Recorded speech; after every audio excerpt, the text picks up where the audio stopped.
Mjesec dana kuda ćemo mi otići. Ćemo mi otići gdje mi hoćemo. Da, sad.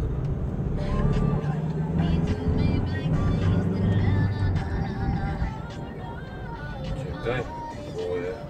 Izlazak na ovu Ljubljansku avinu. Mogu ja desno, ne mogu desno. Možeš preko mosta. Znači ako ideš tu onda... Pa dole se vraćamo, tako? Da, i izlaziš prema stadionu. A prema stadionu izlazi? A možeš se na idućem vratu kod City centra.